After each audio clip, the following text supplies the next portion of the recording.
दोस्तों अगले 2 साल तक $70 बिलियन के अमाउंट को टैक्स ना करने का बलिदान देने के बाद आखिरकार अब भारत की सबसे बड़ी इच्छा 2026 में पूरी हो जाएगी, जिसको लेकर भारत काफी खुश, जबकि अमेरिका और यूरोपियन यूनियन काफी नाराज और परेशान दिखाई दे रहे हैं। विश्व व्यापार संगठन को लेकर भारत की तरफ से दी गई धमकी अब असर दिखानी शुरू कर चुकी है। इसकी वजह से भारत ने वह कर दिया जो इंडोनेशिया, साउथ अफ्रीका और कई दूसरे विकासशील देश नहीं कर सके। दरअसल दोस्तों ये पूरा मामला 1998 में विश्व व्यापार संगठन की तरफ से लाए गए एक नए कानून को लेकर है, जिसमें WTO ने प्रस्ताव पारित करते हुए ई कॉमर्स वेबसाइट से इंपोर्ट किए गए सामान पर टैक्स लगाने से रोक लगा दिया था। WTO के इस कदम की वजह से भारत और कई देशों को पिछले दशकों में काफी नुकसान हुआ। अगर आंकड़ों की माने तो इस नियम की वजह से भारत को हर साल $35 बिलियन के अमाउंट पर टैक्स का नुकसान होता है, जिसका इस्तेमाल हम देश के विकास में कर सकते थे। ऐसे में भारत पिछले काफी समय से इस कानून को बदलने की डिमांड कर रहा है और इस बार भी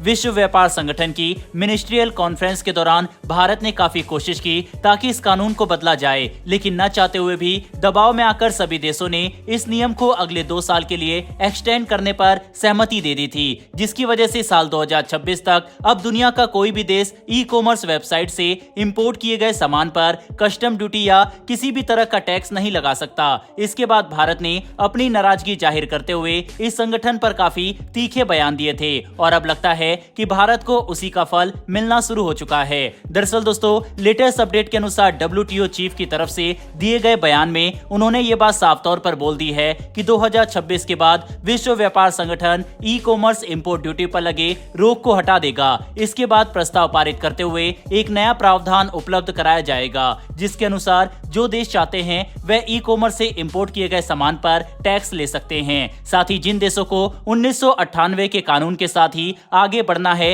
वह टैक्स नहीं लेने के लिए भी स्वतंत्र हैं, जिसका मतलब साफ है कि भारत जो चाहता था अब आखिरकार वह हमें 2026 से मिल जाएगा और तब हमें दोबारा इस नियम का विस्तार देखने को नहीं मिलने वाला, जो भारतीय अर्थव्यवस्था के लिए काफी अच्छी बात है, क्योंकि भारत को इंपोर्ट ड्यूटी न लेने की वजह से हर साल $35 बिलियन के टैक्सेबल रेवेन्यू का नुकसान हो रहा था, जिससे हम हर साल $500 मिलियन से लेकर $1 अरब तक का टैक्स लॉस झेल रहे थे। बता दें कि भारत के अलावा कई और विकासशील देश इस कानून से परेशान हैं और वह भी भारत की बात से सहमत होकर ये बात कह रहे थे कि इस कानून की वजह से उन्हें हर साल टैक्स में नुकसान होता है, जिसकी वजह से ये देश भी इस बयान को देखकर काफी खुश हैं। बता दें कि इंडोनेशिया तो पहले से ही एक मजबूत पॉलिसी बनाकर तैयार कर चुका है, जिसके तहत वह 2026 के बाद सभी ई कॉमर्स द्वारा इंपोर्ट किए गए प्रोडक्ट और इलेक्ट्रॉनिक आइटम पर इंपोर्ट टैक्स लेने की तैयारी कर रहे हैं, जबकि भारत भी इस डेवलपमेंट से काफी खुश है। बता दें कि ई कॉमर्स वेबसाइट के अलावा सेमीकंडक्टर चिप के इंपोर्ट पर भी भारत किसी तरह का इंपोर्ट टैक्स नहीं ले सकता, जिससे हमें हर साल कई बिलियन डॉलर का नुकसान होता है। आंकड़ों की माने तो दुनिया भर के कई बड़ी सेमीकंडक्टर कंपनियों की 20% वर्कफोर्स अकेले भारत में मौजूद है और इतने बड़े इंडस्ट्री से जो रेवेन्यू होता है उस पर हम इंपोर्ट टैक्स नहीं ले सकते। इसीलिए नया कानून जो 2026 के बाद लागू हो सकता है वह भारत के लिए काफी फायदेमंद साबित होगा। वहीं पर इन सभी डेवलपमेंट को देखकर कई विकसित देश खुश नहीं हैं और वे अपनी रिपोर्ट जारी करके भारत को कन्विंस करने की कोशिश में लगे हैं कि इंपोर्ट टैक्स से भारत को ही नुकसान होगा, क्योंकि इससे कई एडवांस टेक्नोलॉजी भारतीय कस्टमर के लिए महंगी हो जाएगी। लेकिन भारत ये बात कह चुका है कि अगर हम कस्टम ड्यूटी और इंपोर्ट टैक्स नहीं लेते तो इससे भारत को पहले ही काफी नुकसान हो रहा है। इसीलिए अच्छा यही होगा कि हम टैक्स लेना शुरू कर दे। और ऐसा भी नहीं है कि भारत अपने देश में ई कॉमर्स से लेकर सेमीकंडक्टर की फील्ड को डेवलप करने के लिए बेनिफिट नहीं दे रहा। भारत जितना बड़ा कंज्यूमर मार्केट आज दुनिया के किसी भी देश के पास नहीं है, जो ई कॉमर्स को भारत में कई प्रतिशत की ग्रोथ के साथ आगे बढ़ा रहा है।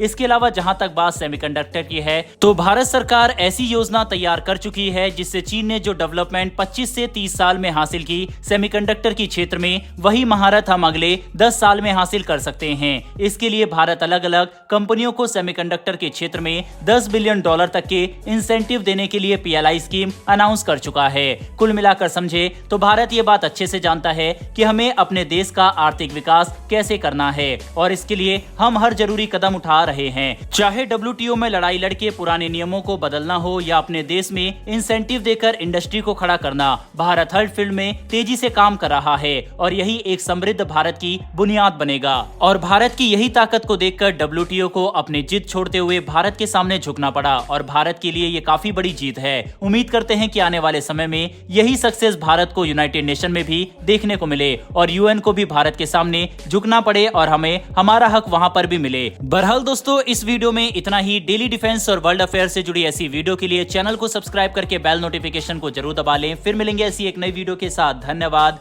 जय हिंद।